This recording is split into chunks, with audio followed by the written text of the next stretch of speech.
diplomat Hancock appeared on ITV's Peston and was interrogated over the details of his affair being made public last June in the first interview he has given on the scandal.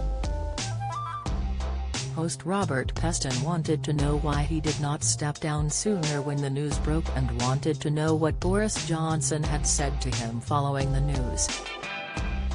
Mr. Hancock defiantly refused and felt the pressure as he repeatedly apologized for his actions and revealed his future plans.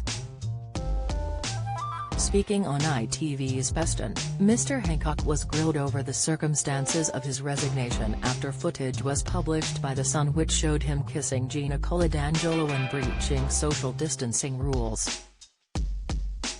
Mr. Hancock initially resisted calls to resign, but after speaking with Prime Minister Boris Johnson he soon stepped down. Mr. Peston wanted to know the thought process behind the resignation and asked, "Now I've got to talk to you about the circumstances of your resignation.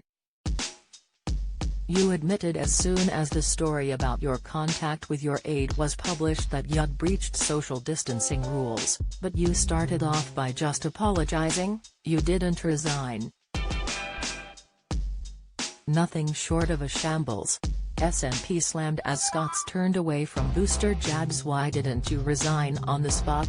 These were rules that you'd written, you knew what they were, you knew you'd broken them, why didn't you quit?" A solemn Mr. Hancock replied, "Well, as you can imagine, the first thing that I focused on was my personal life, and when I focused on my professional responsibilities, I decided that I had to resign, and that's what I did."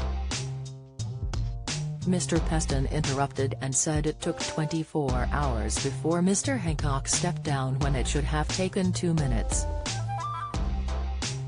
Mr. Hancock continued, "Well, I had it blown up every part of my life and I concentrated on my personal life first, as you can probably imagine." The ITV political editor wanted to know if Mr. Hancock was surprised he was not sacked, to which he said he would not get into the details of the conversations he had with the Prime Minister. Mr. Hancock concluded, "Well, I made the decision, it was clearly the right decision, and I just say sorry again for the failure of, I let a lot of people down, and sorry to the people who I hurt." Later on in his interview, Mr. Peston wanted to know whether he would try and return to the front benches in the future. The now backbencher said he was enjoying being there and was not in any hurry to return to government. Mr. Hancock also clashed with Labour's Jess Phillips after he was grilled over government coronavirus contracts.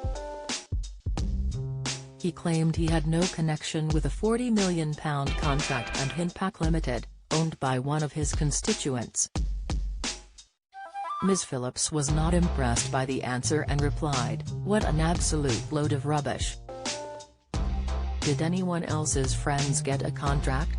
Mine didn't, none of my friends are on those lists."